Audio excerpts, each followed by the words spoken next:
Hello students, welcome to all of you. स्वागत है आप सभी का लेसन नंबर 4 विद्युत धारिता और लेक्चर नंबर 2 के अंदर। ठीक है, पिछले लेक्चर यानी कि लेक्चर फर्स्ट में हम लोगों ने इस चैप्टर के बारे में डिटेल से हमने स्टडी किया था कि इस चैप्टर के अंदर हम लोग क्या क्या चीज़ें पढ़ने वाले हैं। तो मैंने आपको बताया था कि इस चैप्टर में हम लोग 2 अलग अलग सेक्शंस को छुएंगे।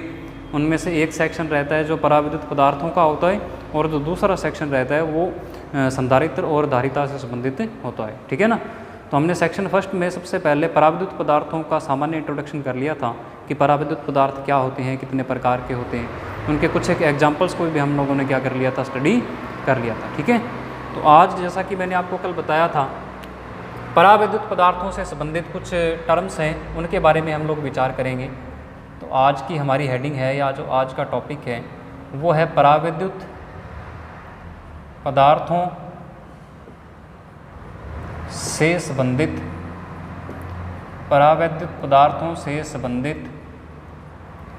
कुछ महत्वपूर्ण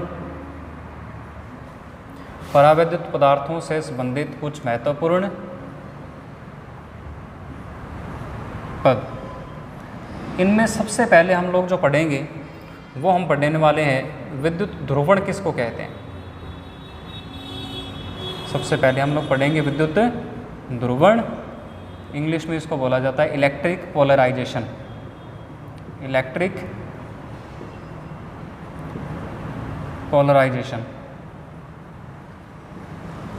ठीक है जी, इलेक्ट्रिक पोलराइजेशन।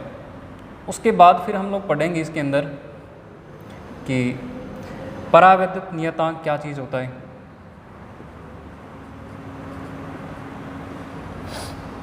परावैद्युत नियतांक, इसको आपेक्षिक विद्युतशीलता भी बोलते हैं। K से या एप्सिलॉन R से इसको रिप्रेजेंट किया जाता है। फिर जो हम लोग डेफिनेशन पढ़ने वाले हैं वो पढ़ेंगे कि ध्रुवण घनत्व क्या होता है।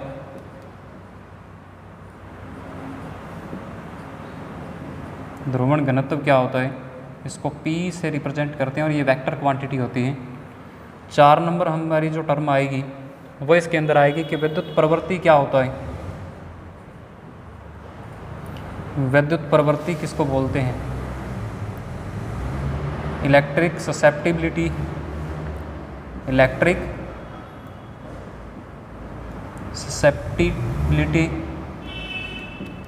इंग्लिश में इसको बोला जाता है और इसका रिप्रेजेंटेशन होता है काई, ग्रीक लैंग्वेज का एक लेटर है। और 5 नंबर जो हमारा टर्म आएगा वो रहेगा के एंड काई में संबंध। ये बात मैं आपको कल भी बता चुका हूँ। तो चलिए आज हम लोग अपने स्टार्ट करते हैं इनके बारे में डिटेल से स्टडी करना। तो सबसे पहले हम लोग देखेंगे कि हमारा विद्युत ध्रुवण क्या होता है। क्या चीज़ हम लोग देखेंगे सबसे पहले, विद्युत ध्रुवण। तो देखिए,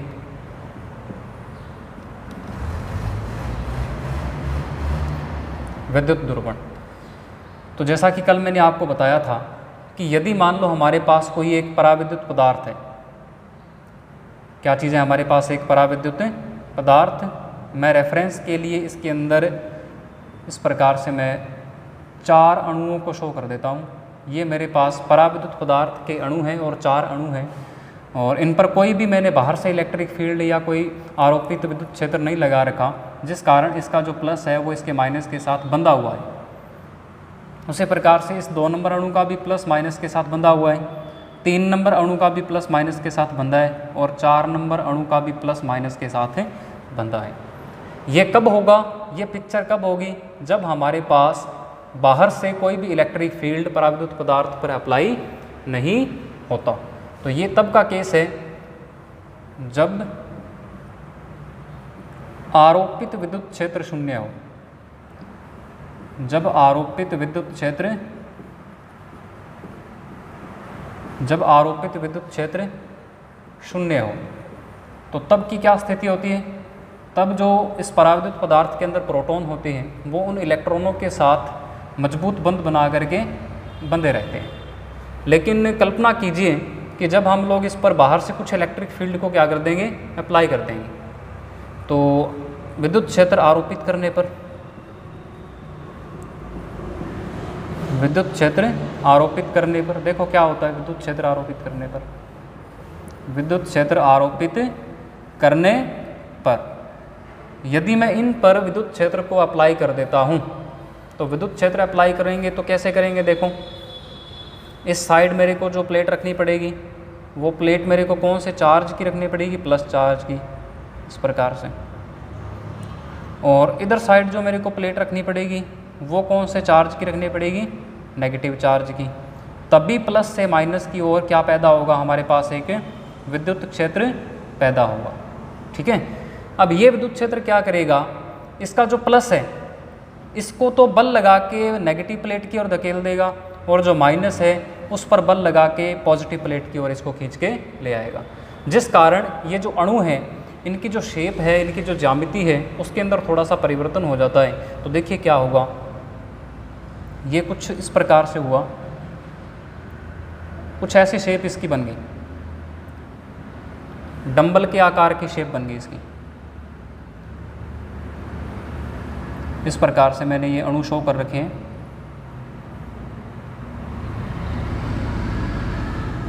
इस प्रकार से इनकी कुछ शेप हो गई। ठीक है, देखो क्या हुआ, एक्चुअल के अंदर जो प्लस चार्ज था वो तो जाएगा नेगेटिव प्लेट की ओर, प्लस चार्ज है वो जाएगा कौन सी प्लेट की ओर, नेगेटिव प्लेट की ओर। और जो माइनस चार्ज है वो माइनस चार्ज कौन सी प्लेट की ओर आ जाएगा, प्लस प्लेट की ओर आ जाएगा, ऐसे। फिर यहाँ प्लस और यहाँ कौन सा चार्ज आ जाएगा, माइनस चार्ज आ जाएगा। तो इस प्रकार से एक अपने पास स्ट्रक्चर अपने को दिखाई देगी। अब यदि आप लोग उन्हीं पराविद्युत पदार्थ के अणुओं को देखो तो बाहर से विद्युत क्षेत्र आरोपित करने के कारण उन अणुओं के अंदर प्लस अलग हो गया और माइनस अलग हो गया।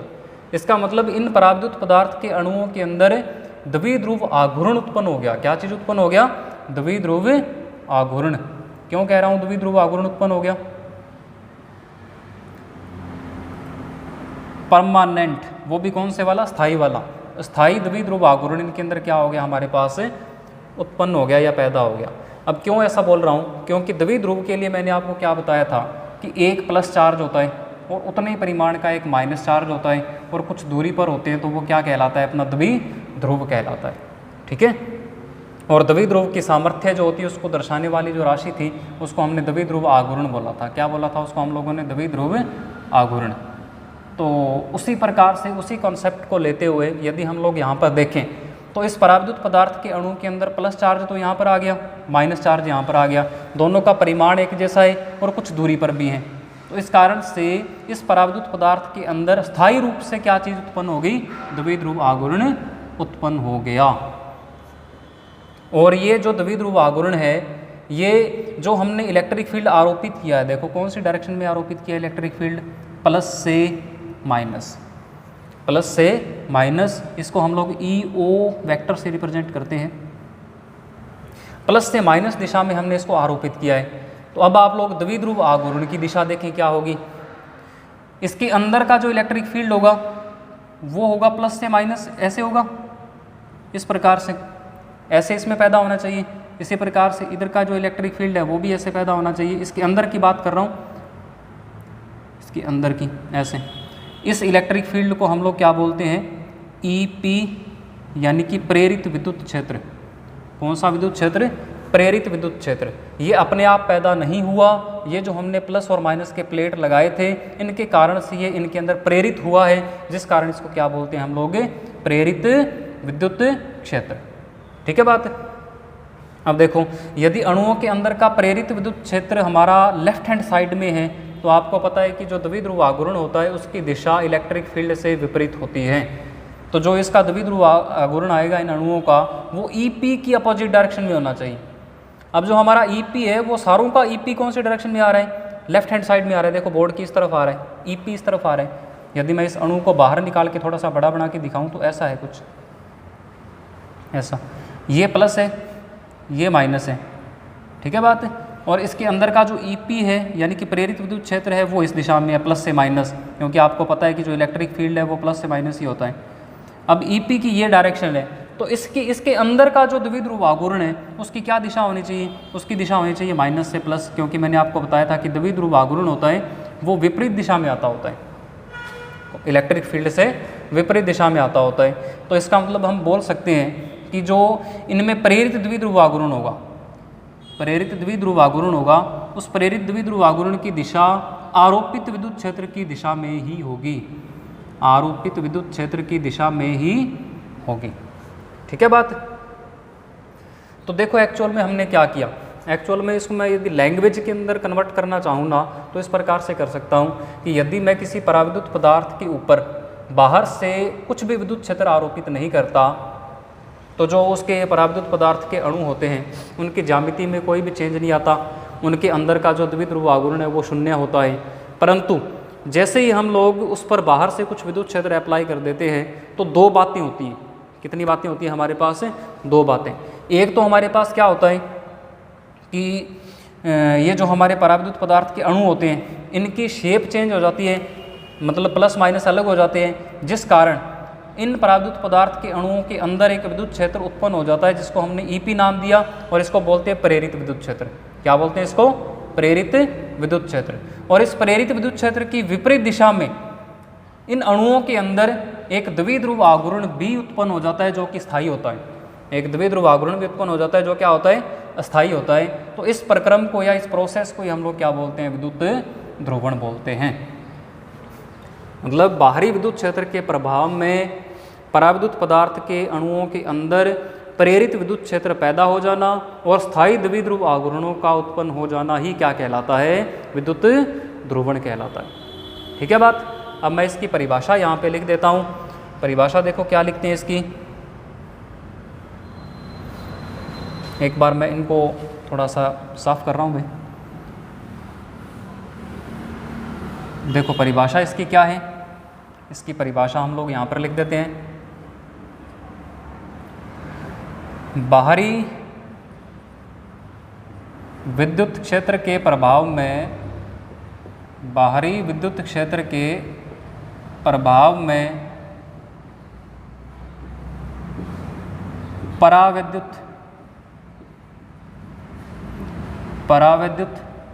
पदार्थ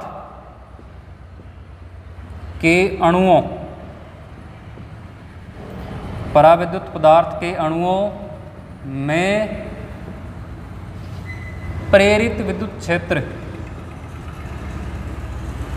प्रेरित विद्युत क्षेत्र, इसका सिंबल साथ में लिख दें ईपी वेक्टर,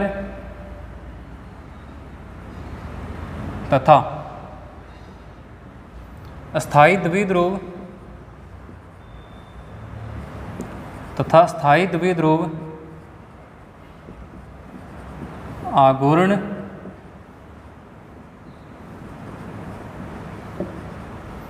उत्पन्न होने की क्रिया को ही विद्युत ध्रुवण कहते हैं, को ही विद्युत ध्रुवण कहते हैं। ठीक है जी बात? अब देखो मेरी बात सुनो आप। अब विद्युत ध्रुवण में जो हमने लिखा है कि स्थायी द्विध्रुव आघूर्ण उत्पन्न हो जाता है, तो ये स्थायी द्विध्रुव आघूर्ण की दिशा को लिखना भी जरूरी है। तो ये जो स्थायी द्विध्रुव आघूर्ण है पी आई वेक्टर, इसकी दिशा आरोपित विद्युत क्षेत्र की तो दिशा में है, लेकिन प्रेरित विद्युत क्षेत्र ई पी की विपरीत दिशा में है। तो आप यहाँ पर नई लाइन में ये भी लिख सकते हो कि अणुओं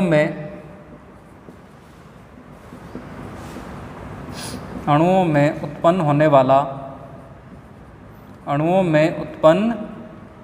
होने वाला अस्थायी द्विध्रुव आघूर्ण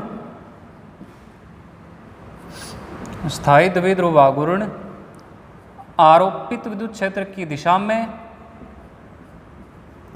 आरोपित विद्युत क्षेत्र की दिशा में तथा प्रेरित विद्युत क्षेत्र की विपरीत दिशा में होता है, तथा प्रेरित विद्युत क्षेत्र की विपरीत दिशा में होता है। ओके, यहाँ तक हमारी कंप्लीट होती है किसकी डेफिनेशन, विद्युत ध्रुवण की। इसको नोट कर ले या इसका स्क्रीनशॉट आप ले ले।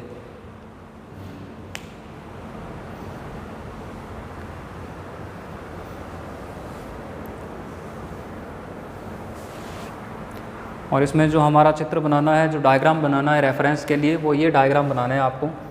इसमें आप लोग ई नोट को तो क्या लिखोगे, ई नोट वेक्टर क्या चीज़ है हमारा, ई नोट वेक्टर है आरोपित विद्युत क्षेत्र। कौन सा विद्युत क्षेत्र है ये, आरोपित विद्युत क्षेत्र। इसी प्रकार से जो ई पी वेक्टर है ये है आरोपित विद्युत क्षेत्र के कारण प्रेरित होने वाला विद्युत क्षेत्र। तो इसका नाम क्या रखा गया, प्रेरित विद्युत क्षेत्र। और इस प्रकार से जो पी आई वेक्टर है, पी आई वेक्टर है, इस पी आई वेक्टर को बोलते हैं प्रेरित द्विध्रुव आघूर्ण, प्रेरित द्विध्रुव आघूर्ण, ये इनके नेमिंग है।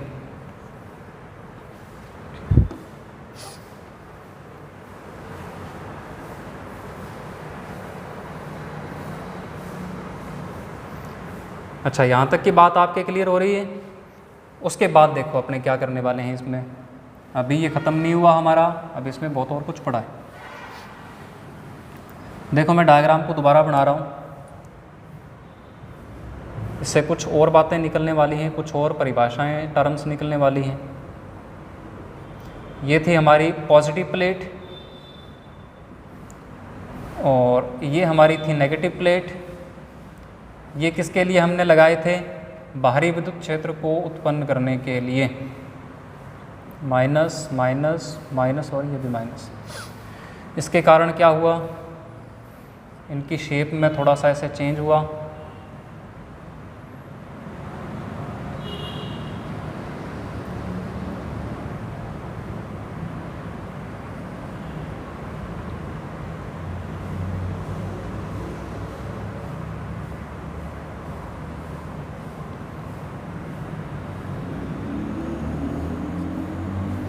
यहाँ पर था प्लस चार्ज, यहाँ था माइनस चार्ज, फिर यहाँ प्लस चार्ज और नेगेटिव पॉजिटिव प्लेट की ओर कौन सा था हमारा, नेगेटिव चार्ज।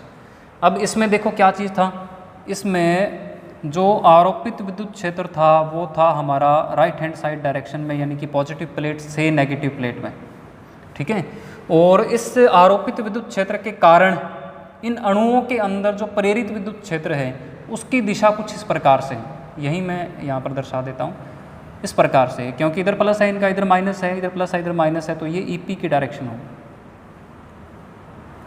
तो यदि हम ध्यान से देखें, बाहरी विद्युत क्षेत्र के कारण जो विद्युत क्षेत्र इन अणुओं के अंदर प्रेरित होता है वो बाहरी विद्युत क्षेत्र की विपरीत दिशा में होता है। ये बात हम यहाँ से लिख सकते हैं, अर्थात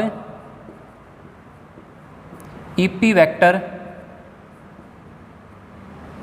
ईओ वेक्टर की विपरीत दिशा में होने के कारण,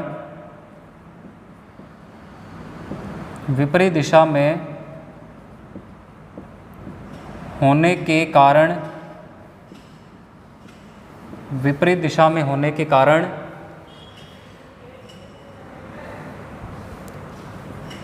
ई नॉट वेक्टर के प्रभाव को,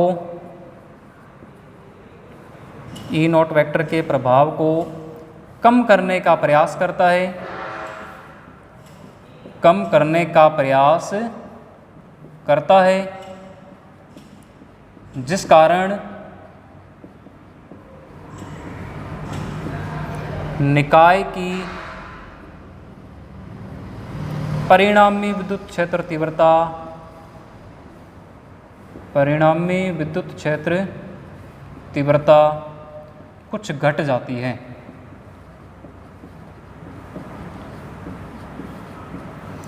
ये बात देखो क्या लिखी मैंने, आपको दिख रहा है कि जो ई ओ वेक्टर है वो राइट हैंड साइड में है, ई पी वेक्टर जो पैदा हो रहा है वो लेफ्ट हैंड साइड में है, तो दोनों वेक्टर अपोजिट डायरेक्शन में हो गए। एक वेक्टर हमारा इस दिशा में है, दूसरा वेक्टर इस दिशा में है, तो ये एक दूसरे को कम करने का प्रयास करेंगे, थीटा 180 होने के कारण एक दूसरे को घटाने का प्रयास करेंगे। तो जिस कारण से जो परिणामी विद्युत क्षेत्रता है इस प्लेटों के अंदर की जो परिणामी विद्युत क्षेत्र तीव्रता है वो थोड़ी सी घट जाएगी, जिसको हम लोग ई वेक्टर से रिप्रेजेंट कर रहे हैं। और वो कैसे निकालेंगे, ई ओ वेक्टर में से किसको घटा देंगे, ई पी वेक्टर को घटा देंगे। तो हमें क्या मिल जाएगा, ये हमें मिल जाएगा घटी हुई विद्युत क्षेत्र तीव्रता, घटी हुई विद्युत क्षेत्र तीव्रता। इसको ई से रिप्रेजेंट करना है, ओनली ई से रिप्रेजेंट करना है। घटाया क्यों, क्योंकि थीटा 180 है, ई पी इस साइड है, ई ओ इस साइड है, थीटा 180 है तो घटाव होगा दोनों का। तो ये घटी हुई विद्युत क्षेत्र तीव्रता का फॉर्मूला अपने को मिल जाता है। नोट करें इसको यहाँ तक।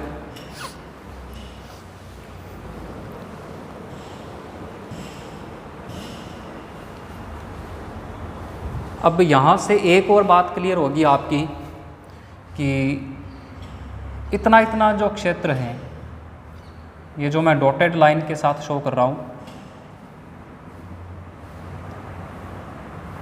ये पराविद्युत पदार्थ का इतना इतना क्षेत्र जो डॉटेड लाइन के अंदर है, इसके अंदर देखो आप ध्यान दो थोड़ा कि जो प्रेरित आवेश थे वो ये प्लस था, ये माइनस था, उस साइड ये नेगेटिव था, ये नेगेटिव था। तो इस प्लस ने इस माइनस के प्रभाव को उदासीन कर दिया, इस प्लस ने इस माइनस के प्रभाव को उदासीन कर दिया। तो ये जो मैंने सर्कल बनाया है, ये जो एक रेक्टेंगल बनाया है डॉटेड लाइन से, इस एरिया के अंदर, इस एरिया के अंदर शून्य प्रेरित आवेश घनत्व है, शून्य प्रेरित आवेश घनत्व का क्षेत्र इसको बोला जाता है। ठीक है बात, ये बात आपके दिमाग में आनी चाहिए। आपको स्पष्ट दिख रहा है कि ये प्लस इस माइनस को खाएगा, ये प्लस इस माइनस को खाएगा, जिस कारण से इस रीजन के अंदर, इस पर्टिकुलर क्षेत्र के अंदर कोई भी मुक्त आवेश नहीं होगा, जिस कारण से यहाँ की जीरो डेंसिटी होगी। यहाँ की चार्ज डेंसिटी कितनी होगी, आवेश घनत्व कितना होगा, जीरो होगा। इसलिए हमने इसको लिखा है शून्य प्रेरित आवेश घनत्व का क्षेत्र। तो अब आप देख रहे हो कि जितना आवेश इधर साइड प्लस का प्रेरित हुआ, उतना ही साइड इधर साइड ये नेगेटिव का भी प्रेरित हो गया। तो ये जो हमारी चार्ज डेंसिटी है, प्रेरित आवेश घनत्व है, ये इसको हम लोगों ने सिग्मा पी से रिप्रेजेंट कर दिया, और उतने ही परिमाण में यहाँ पर कौन सा है, माइनस सिग्मा पी है। ठीक है, तो यहाँ पर आप लोग लिख सकते हो कि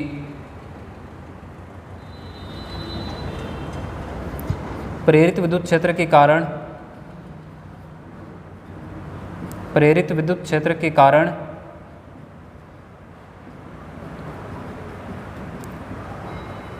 पराविद्युत पदार्थों में प्रेरित होने वाला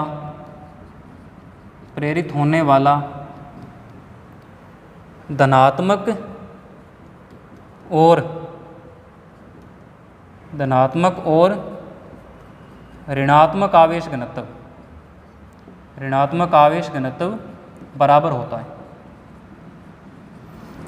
होता है।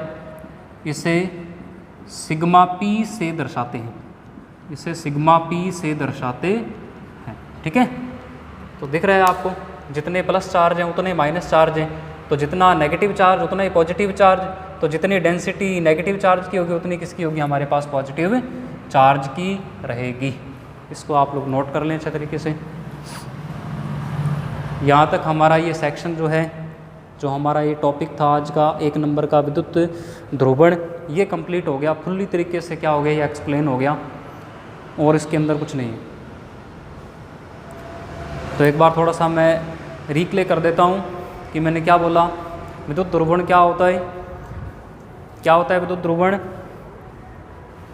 जब हम किसी भी आरोपित पराविद्युत पदार्थ पर कोई क्षेत्र आरोपित नहीं करते तो उसके शेप साइज में कोई फ़र्क नहीं आता, लेकिन जैसे ही हम पराविद्युत पदार्थ के ऊपर बाहर से कुछ विद्युत क्षेत्र अप्लाई कर देते हैं तो उस पदार्थ के अंदर, उस पदार्थ के अणुओं के अंदर प्रेरित विद्युत क्षेत्र पैदा हो जाता है, और उस प्रेरित विद्युत क्षेत्र के कारण ही उन अणुओं के अंदर स्थायी रूप से द्विध्रुव आघूर्ण भी क्या हो जाते हैं, उत्पन्न हो जाते हैं।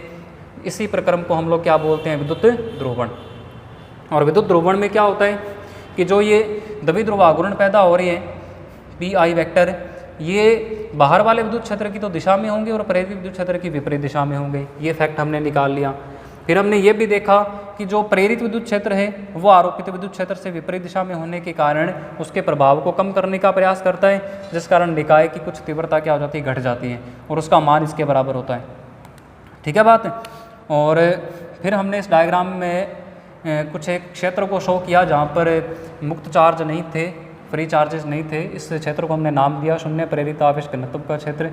और जो पराविद्युत पदार्थ के अंदर जो इंड्यूस हो रहा था चार्ज, जो प्रेरित चार्ज हो रहा था, उनके परिमाण आपस में क्या है, बराबर हैं, जिसको हमने सिग्मा पी से क्या कर दिया, रिप्रेजेंट कर दिया। ठीक है भाई, ओके। इसका आप बढ़िया से स्क्रीनशॉट ले लें।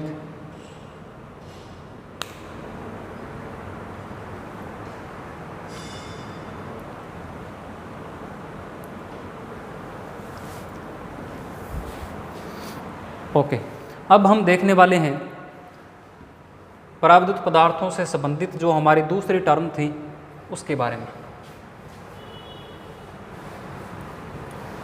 देखो, पराविद्युत पदार्थों से संबंधित हमारी सेकंड नंबर टर्म क्या थी, पराविद्युत नियतांक क्या चीज़ होता है, पराविद्युत नियतांक क्या चीज़ होता है। तो पराविद्युत नियतांक का एक्चुअल में पहले अपने मतलब समझते हैं कि क्या होता है।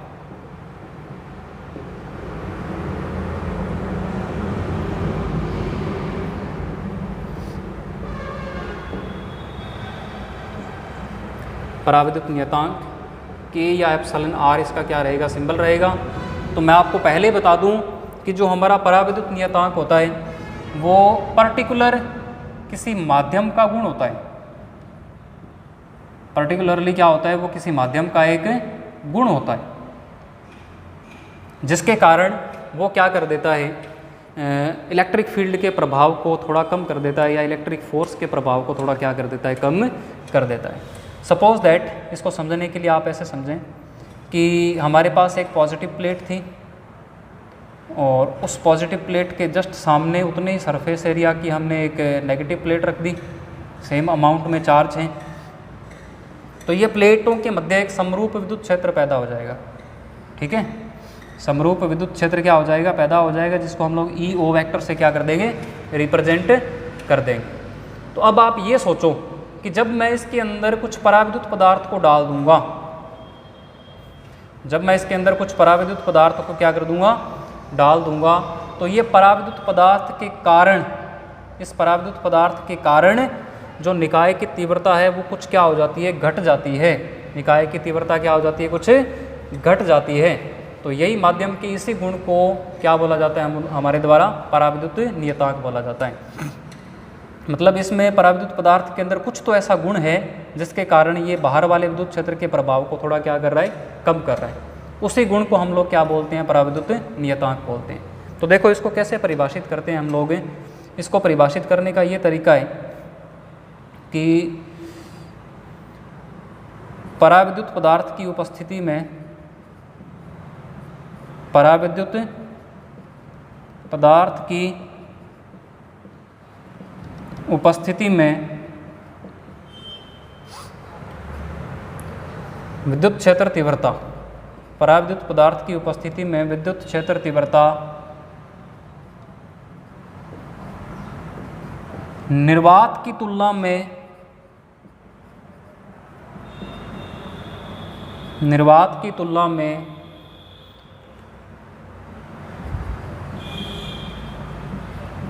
जितने गुणा घट जाए, जितने गुणा घट जाए उसे पराविद्युत नियतांक कहते हैं। जितने गुणा घट जाए उसे पराविद्युत नियतांक कहते हैं। इसे K से रिप्रेजेंट करते हैं। देखो क्या लिखा मैंने, पदार्थ की विद्युत क्षेत्र तीव्रता, विद्युत पराविद्युत पदार्थ की उपस्थिति में विद्युत क्षेत्र तीव्रता। तो पराविद्युत पदार्थ की उपस्थिति में विद्युत क्षेत्र तीव्रता कौन सी होती है, घटी हुई विद्युत क्षेत्र तीव्रता होती है। तो ये घटी हुई विद्युत क्षेत्र तीव्रता मतलब कितने गुणा घट जाती है। यदि इसको मैं निर्वात के साथ संबंधित करूं, निर्वात वाली विद्युत क्षेत्र तीव्रता के साथ संबंधित करूं, तो कितने गुणा ये घट रही है उससे, उसी फैक्टर को हम लोग क्या बोलते हैं, पराविद्युत नियतांक। तो ऐसे इसको डिफाइन किया जाता है, डिवाइड में K। ये थी निर्वात की विद्युत क्षेत्र तीव्रता, ये निर्वात की विद्युत क्षेत्र तीव्रता जितने गुणांक मतलब कि जितने की k गुणांक से घट रही है, और इसी k गुणांक को हम लोग क्या बोल रहे हैं, पराविद्युत पदार्थ की पराविद्युत नियतांक बोल रहे हैं। या आप इसको ऐसे भी बोल सकते हो कि जो निर्वात की विद्युत क्षेत्र तीव्रता है उसका और घटी हुई विद्युत क्षेत्र तीव्रता का जो अनुपात है उसको क्या बोला जाता है, पराविद्युत नियतांक बोला जाता है। तो आप इसको इस तरीके से भी डिफाइन कर सकते हो, अर्थात निर्वात की विद्युत क्षेत्र तीव्रता, निर्वात की विद्युत क्षेत्र तीव्रता और घटी हुई विद्युत क्षेत्र तीव्रता, घटी हुई विद्युत क्षेत्र तीव्रता का अनुपात क्या कहलाता है, पराविद्युत नियतांक कहलाता है। तो क्या इसका मात्रक होगा, क्या कुछ कोई मात्रक नहीं होगा, क्योंकि ये एक गुणांक है, सिर्फ ये बता रहा है कि कितने गुना घट रही है इलेक्ट्रिक फील्ड पराविद्युत पदार्थ की उपस्थिति में। वैसे भी फॉर्मूला देखो तो फॉर्मूला इसका क्या है, E0 बटा में E। तो जो मात्रक किसका होगा, वोल्ट पर मीटर, वही मात्रक नीचे इसका भी होगा वोल्ट पर मीटर। तो मात्रक से मात्रक ही सेम है, कैंसिल हो जाएंगे। तो मात्रकहीन और विमाहीन राशि, कैसी राशि है ये, मात्रकहीन व विमाहीन राशि है, मात्रकहीन और विमाहीन राशि है। क्या चीज़ है वैसे एक्चुअल में, ये माध्यम का गुण है जो हमें ये बताता है कि पराविद्युत पदार्थ की उपस्थिति में या उस माध्यम की उपस्थिति में इलेक्ट्रिक फील्ड निर्वात की तुलना में कितने गुना क्या हो जाता है, घट जाता है। ओके, तो बाकी का जो भी हमारा पोर्शन बचा हुआ है, डेफिनेशंस बचे हुए हैं, वो हम लोग कल के लेक्चर में क्या करेंगे, डिस्कस करेंगे। ओके।